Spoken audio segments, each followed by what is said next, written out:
Tama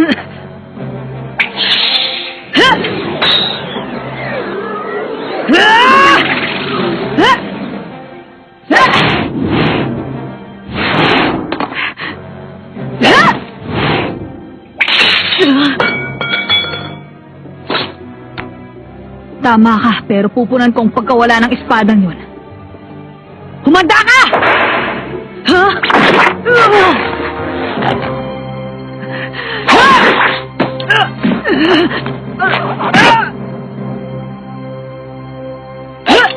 Hisoka!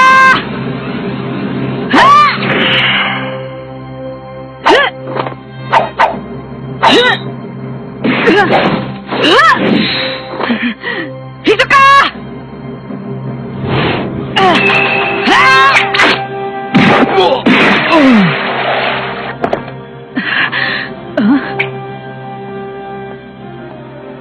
Pwede naman ako sumuko, hindi ba? Ang nagwagi, si Kurapika!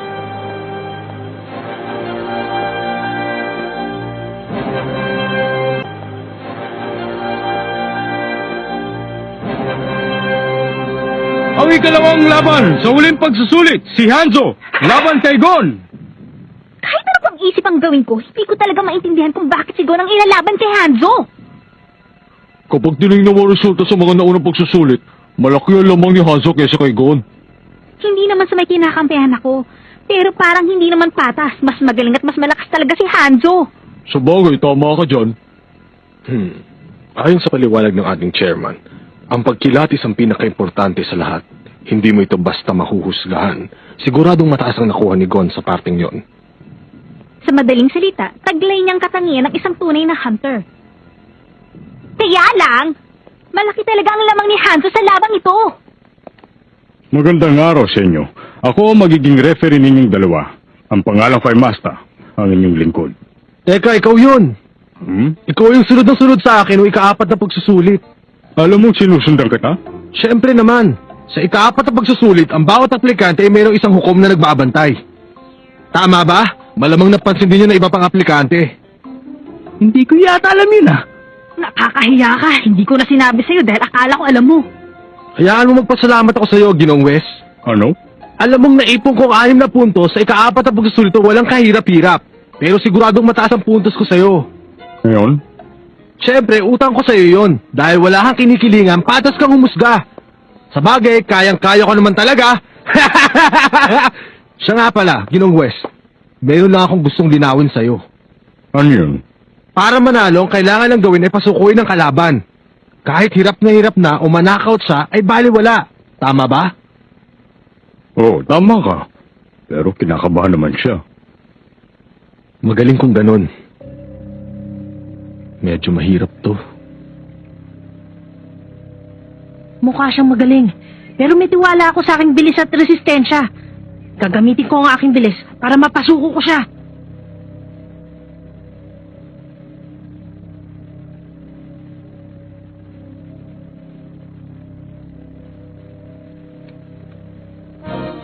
Handa! Simula na!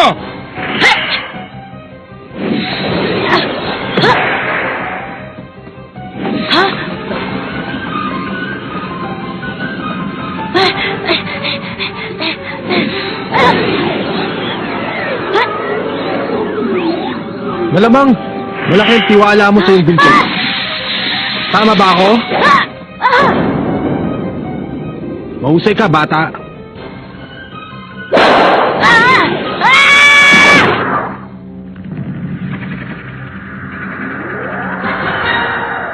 Masyado ka pang bata, pero mahusay.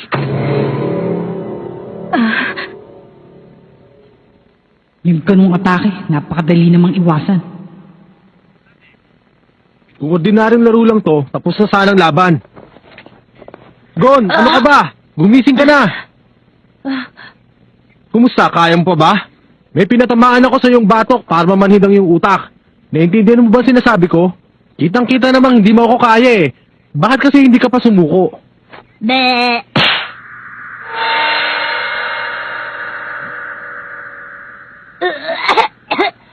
Mag-isip ka mabuti, bata. Kung susuko ka na, hindi ka na makakatikim pa ng sakit ng katawan. Meron ka pang reserbang lakas para sa susunod mong laban. Kaya huwag ka nang matigas ang ulo. Hindi ako susuko! Sabihin mo na! Gawin mo na kung ano gusto mo!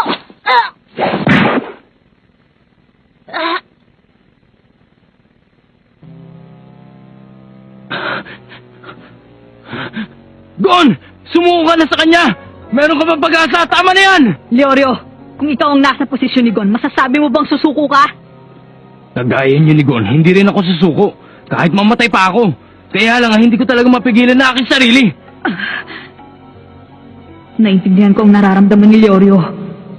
Sumuko ka na, Gon. Bumawi ka na lang sa susunod. May pagkakataon pa. Masyado namang talagang ito si Chairman Netero. Parang hindi marunong mag-isip. Dapat tayo na lang nagplano. Kailangan sumuko ang isa bago matapos ang laban. Sino ba naman sa mga aplikante niya ng baliw na susuko? Pero kanina may sumuko naman, hindi ba? Hindi siya maaaring isali sa usapan dahil mukhang may naglalaro sa isip ni Ginoong Hisoka. Ang problema ay ang batang yan. Anong mangyayari kung hindi na makaya na magsalita ay mamaya, ha? Naiinis na talaga ako sa sistema ng tournament na ito. Delikado ang buhay niya.